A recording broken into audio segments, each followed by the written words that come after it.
How's it going, everyone? Welcome back to the channel. In today's video, I'm going to be showing you how to reset the maintenance light on a 2015 Acura MDX.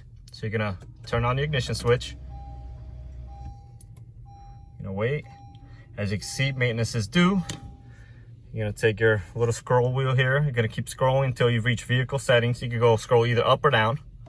You're going to press the wheel in. Now you're going to get to the screen here.